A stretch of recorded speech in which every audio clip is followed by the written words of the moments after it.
Otro tema y que tiene que ver justamente con este proyecto presentado y bueno, que ya ha llegado a la media sanción del senador Luciano Martínez Martini, bien digo, y que tiene que ver justamente con un tema que hasta el momento o en los últimos años nadie había abordado y que son los pacientes epilépticos o las personas que sufren esta enfermedad. Sí. El proyecto lo que apunta justamente es a la integración y atención de estos pacientes con esta enfermedad.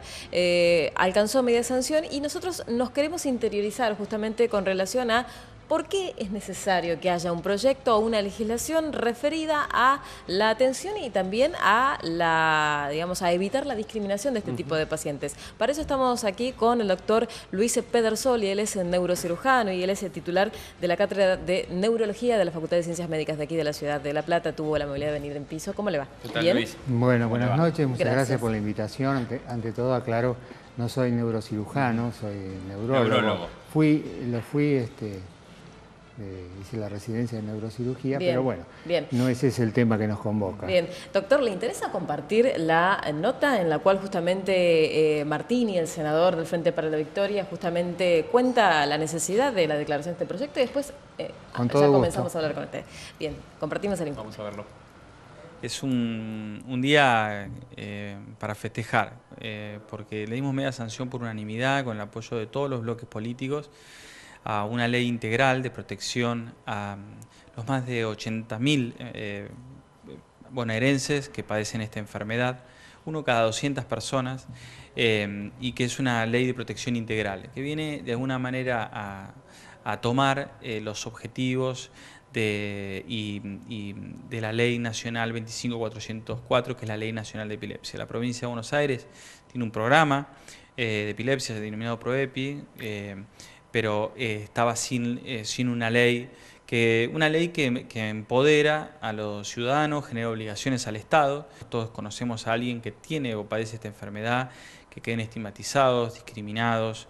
Entonces, esta es una norma que protege los fines de aquellas personas que ha sido detectada esta enfermedad y es tratada, viven con la enfermedad sin ningún problema. Conocemos profesionales de alto nivel que tienen esta enfermedad y que detectada en forma precoz y bien atendida no genera ningún inconveniente. Quiero destacar el aval de la Liga Argentina de Lucha contra la Epilepsia y de la Sociedad Argentina de Neurología, que han avalado este proyecto de ley. Han concurrido neurólogos de trinchera, especialistas como el neurólogo infantil Nicolás Sarayulis, del Hospital de Niños de la Ciudad de La Plata, o la neuróloga Brenda Giagante, del Hospital de Néstor Kirchner de Florencio Varela, y también una de las impulsoras de la Ley Nacional 25404. Así que estamos muy contentos porque seguimos construyendo inclusión, seguimos construyendo derechos. Esperamos que la Cámara de Diputados lo atienda rápidamente. Esto va más allá de la coyuntura y peleas políticas. Bien, ahí veíamos la palabra del senador Martini, quien presentó justamente este proyecto. Estamos para todos los que se enganchan recién, con el doctor Luis Pedersoli. Y bueno, la idea era justamente abordar el tema de qué se trata la epilepsia en principio. Bueno, la epilepsia es una enfermedad crónica que se caracteriza por la presencia de ataques o crisis que pueden ser convulsivos o no convulsivos, que se reiteran en el tiempo y que tiene un correlato en un estudio complementario que se llama electroencefalograma, caracterizado por la presencia de paroxismos. Es una definición de tipo técnico. Después, la epilepsia tiene distintas clasificaciones en cuanto a su generación. Las hay cuyo origen no está plenamente establecido, se las llama primarias o idiopáticas o genéticas, y hay otras que se denominan sintomáticas, donde se ha observado o se ha presentado una causa a la cual se puede adjudicar su presencia. Por ejemplo, un traumatismo encefalocraniano, una meningitis o meningoencefalitis, es decir, y que, en términos generales es muy variable, tanto el inicio como la presentación, como la evolución, como el pronóstico. O sea que seguramente este proyecto de ley enfocará las distintas formas clínicas y lo importante es que, como bien escuchaba recién, no se establezca ningún tipo de discriminación con relación a este paciente, que por lo demás, salvo la presencia de las crisis, son personas absolutamente normales. Sí. Ahora, cuando usted dice formas clínicas, ¿se refiere a que hay diferentes grados de epilepsia?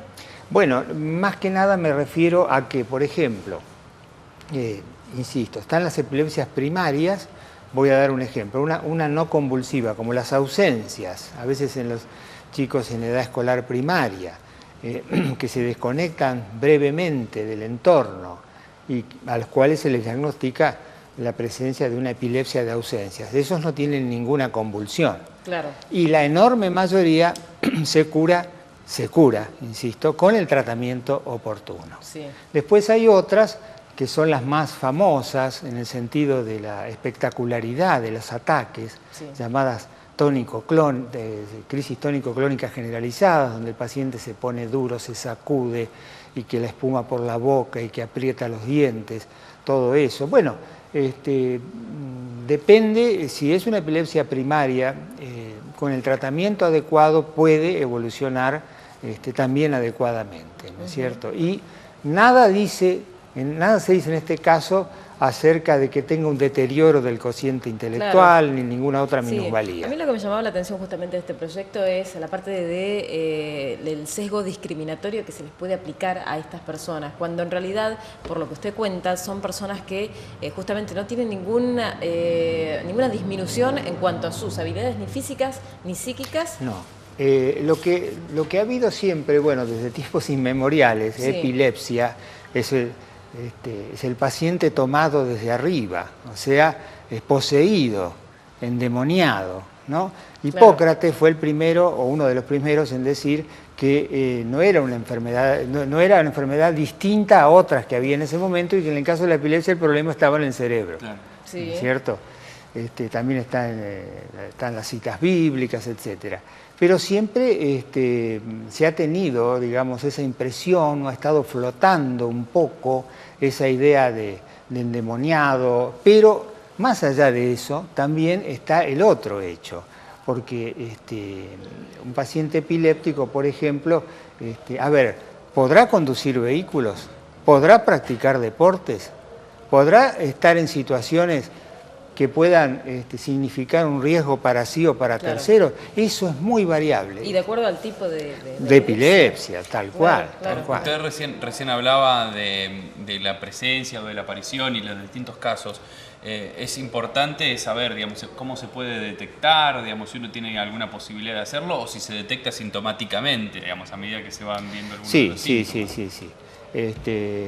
Porque son muchos, hay 80.000 bonaerenses, decían. No, sí, exactamente. Algunos hablan de que más o menos a nivel mundial es el 1% de la población. Algunas formas clínicas se estarían incrementando, como la epilepsia postraumática, dado los traumatismos encefalocranianos que han aumentado su prevalencia en los últimos tiempos. Pero bueno, evidentemente hay que tratar cada caso en particular, y de ninguna manera a priori presentar el prejuicio, no, es epiléptico, entonces hay que separarlo, no, pero de ninguna manera, eso es una barbaridad. En cuanto a la prestación médica, doctor, ¿las obras sociales se ocupan de la cobertura completa del tratamiento? En general yo diría que sí. En general, eso también hay que tomar, pero en general sí. Porque justamente parte del proyecto apunta a la eso. La enorme mayoría de las epilepsias se trata con medicamentos clásicos. ¿Son costosos? Algunos de nueva generación lo son.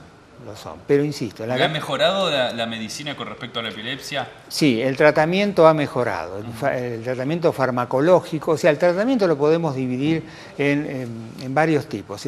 El primero que debería ser es la contención psicológico, familiar, social, laboral y comunitaria, como se intenta realizar con este proyecto. Eso es lo primero, ¿no es cierto?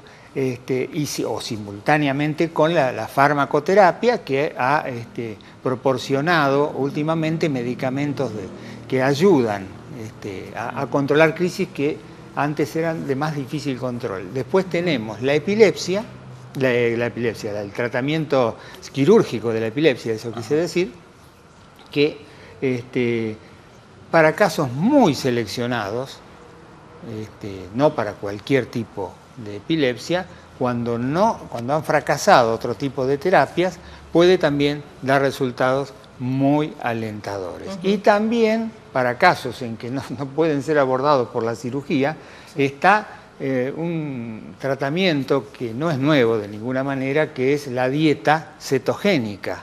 Esto desde tiempos inmemoriales, que se ha de alguna manera implementado para casos en que el control de las crisis era solamente teniendo al paciente casi en un coma farmacológico. Y con la dieta cetogénica, que tiene sus bemoles también. ¿En qué consiste? Consiste en que el paciente tiene primero que instalarse un ayuno hasta que se acostumbra, y a posteriori es una dieta prácticamente libre de hidratos de carbono, con lípidos, con proteínas, cosa de generar una modificación del pH que ayuda a controlar los ataques y que en determinados casos también da resultados adecuados. Esto es muy viejo, Esto está ya en los evangelios, cuando el famoso niño epiléptico que los discípulos no podían curar, y entonces el padre le ruega a Jesús que haga algo,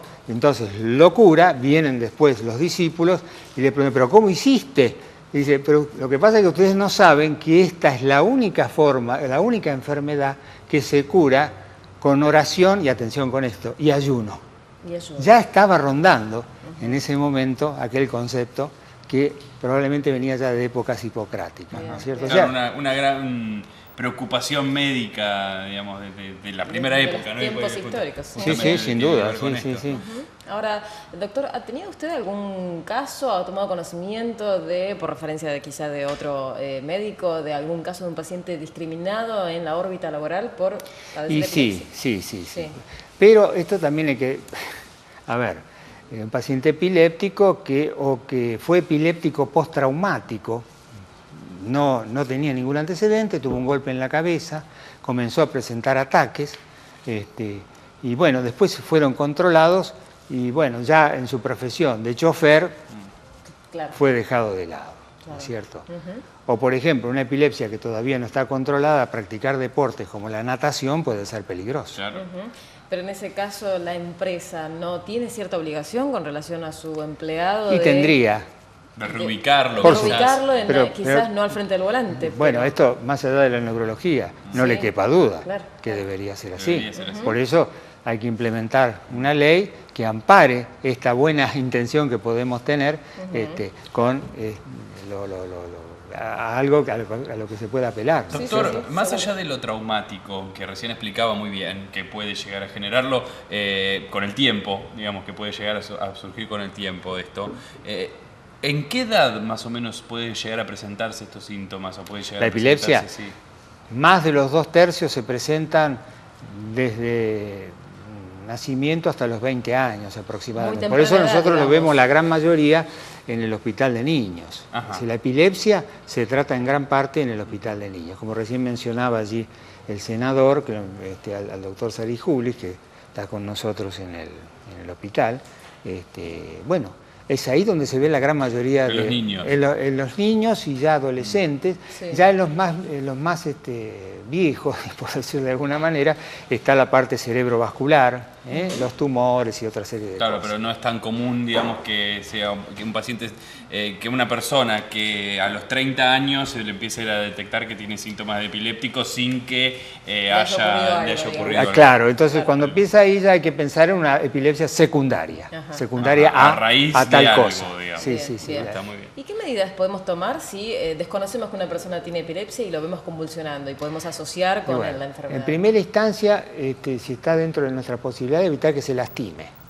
Entre otras cosas, no tratar de meter la mano en la boca. Esa de sacarle la lengua Sacarle afuera la es, lengua. digamos, No, es no, una, no, no. es una historia No. que mítica. No, eso no. Que no se lastime, fundamentalmente, no implementar maniobras intempestivas, porque a veces en la crisis parece que no respira y alguno le quiere hacer un tajo por acá o lo que fuere.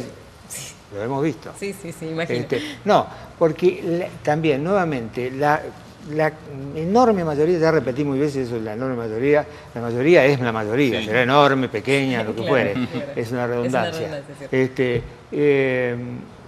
Son procesos autolimitados el ataque, en 1 o 2 minutos ya si continúa entramos en un terreno más complejo del estado de mal epiléptico. Que no Perdón, es ya quiero retomar con esto de que le preguntás porque es importantísimo, creo que es lo más importante, pero me interesa para poder entenderlo un poquito más. ¿Qué ocurre en el ataque epiléptico? Porque lo explicó técnicamente. Bueno, vamos al cerebro, entonces. Sí, pero ¿qué ocurre? No, pero digamos, ¿cómo se explica? ¿Cómo se explica?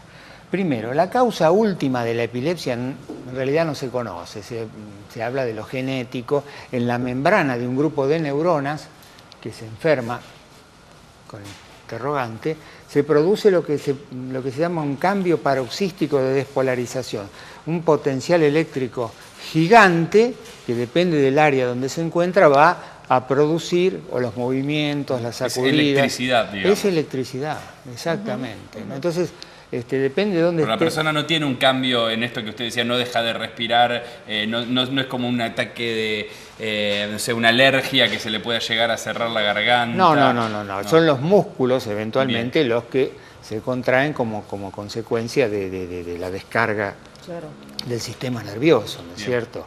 Pero, bueno, y depende del tipo de epilepsia, de dónde sea la zona de esa alteración neurofisiológica, tendremos las crisis con sacudidas, las crisis con las ausencias donde se queda ahí desconectado por unos segundos y después sigue como si nada, o las otras donde el paciente se levanta, deambula, uno hasta lo puede pellizcar y después se va reconectando, o sea, depende de las zonas, del tipo de epilepsia. Y cada edad, como dijimos, tiene su forma clínica particular. Pero justamente responde a esto, al impulso eléctrico, Sí. en algún punto inexplicable, digamos. Exactamente, sí. Bien, y lo que Y las preguntaba Natalia, recomendaciones que son, bueno, ya nos dijo, digamos, no hacer movimientos intempestivos, no tratar de que la persona respire sí o sí, digamos. Claro. Primero calma, ¿verdad? Exactamente, sí.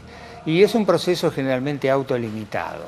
A veces uno cree que haciendo es como que va a solucionar el problema. Y a veces es más difícil abstenerse y observar y bueno, y esperar un poco. Sí, ¿no? excepto para la madre o el padre que tiene un niño que, digamos, ya ha tenido estos episodios y bueno, ya tiene como un entrenamiento. Claro, ese es el tema, de, por ejemplo, de las convulsiones febriles, que también la mayoría de convulsiones febriles son de carácter típico, vamos a llamarle entre comillas benigno, por esa palabra benigno quiere decir que hay otra que es maligno. No, bueno, que a veces es una sola en la vida, muy breve, y nunca más vuelve a aparecer y no constituye una epilepsia. Hay otras que son la minoría, más complejas, que pueden predisponer y se medican, etcétera. Ajá. Pero sí llamaron médicos, ¿verdad? Y aunque evidentemente. haya terminado el ataque de epilepsia, no, por supuesto, desde luego, porque hay que ver qué pasó. Porque otra cosa, uno ve la convulsión, pero de ninguna manera está autorizado a decir que es una crisis epiléptica. Claro. Porque, por ejemplo, a alguien una disminución de la glucosa en sangre puede dar lugar también a convulsiones. Un paciente que, en fin, se le administró insulina y por X causa baja demasiado, puede tener, puede perder el conocimiento hasta hacer convulsiones. Bien, sí, U otro tipo de patologías que no son epilepsia, ¿no? Claro, claro. O las drogas alguna droga de adicción también. Es decir, hay que, como primera medida, asistir al paciente y después hacer la historia clínica. Sí, además la historia clínica va a ayudar a prevenir también, ¿no? Pero sin duda. Claro, ¿Los hospitales están preparados para este tipo de pacientes? En general, más allá de lo que hay especialistas, el Hospital de Niños me nombraba usted, digo, en la provincia. Me voy al interior de la provincia de Buenos Aires, que nos ven mucho. No puedo hablar del interior de la provincia de Buenos Aires porque realmente no conozco todos los lugares. ¿Dónde estamos nosotros? Yo creo que sí. Yo creo que sí. Para asistir a un paciente, estudiarlo. Eventualmente, bueno, se han realizado, a propósito de la cirugía de la epilepsia no hace mucho, en nuestro hospital, en colaboración con médicos de Capital Federal, algunas intervenciones que son muy raras, pero que nosotros decimos que la estadística es el paciente que tenemos enfrente. Es un caso raro, sí, ¿no? Pero yo lo tengo acá, no le voy a decir, mire, usted es un caso raro, mijo. No, a ese paciente le tengo que dar respuesta, ¿no es cierto? Y bueno, aunque si es un paciente que tiene crisis intratables, ataques intratables de otra manera, y mediante una operación donde se hace lo que se llama la callosotomía u otro tipo de técnicas, le damos una respuesta favorable, ¿no es cierto? Y por eso yo creo que sí. Y más que nada, no porque esté yo, sino por mis colegas, yo creo que hay personal muy idóneo en tratarlo en nuestro hospital, en La Plata. Bien. Y me gustaría trabajar y comprometerlo por ahí a tener alguna otra charla, porque la verdad que me gustaría aprovecharlo para otra oportunidad. Digo, me surgen tantas preguntas, pero en algún momento me gustaría preguntarle por el Alzheimer, por ejemplo, que es una enfermedad que está creciendo tanto. Digo, hay muchas cosas más allá de lo que hoy nos marca la agenda, que tiene que ver con lo que se aprueba en la legislatura bonaerense y que es importante que los bonaerenses conozcan. Pero me gustaría volver a aprovecharlo en alguna otra oportunidad. Con todo gusto, sí. Con los temas de las neurociencias consideramos que tienen, por lo menos no son menos importantes, ¿no? que otros, que también lo son. Porque muchas de las cosas, por ejemplo, que ocurren a nivel cardíaco pasan por acá, primero. Sí. En algún momento escuché hubo algún dilema con eso, digamos, del corazón como digamos, lo fundamental que tiene que pasar y que algún doctor dijo en realidad que bueno, que en realidad el corazón lo regula. Pero sin duda, eso cuando se dice las cosas pasan por el corazón. Hasta los sentimientos, las últimas teorías han dicho. Sí. Bueno, el corazón es un poco el resultado. Claro. Pasa por el corazón, pero no arranca ahí. Exactamente. Está claro. Sí, con todo gusto. Bien, doctor Pedersoli, le agradecemos muchísimo. Bueno, ella ya quedó comprometido para alguna otra charla cuando quiera. Bueno, muchas gracias a ustedes. Gracias. A usted.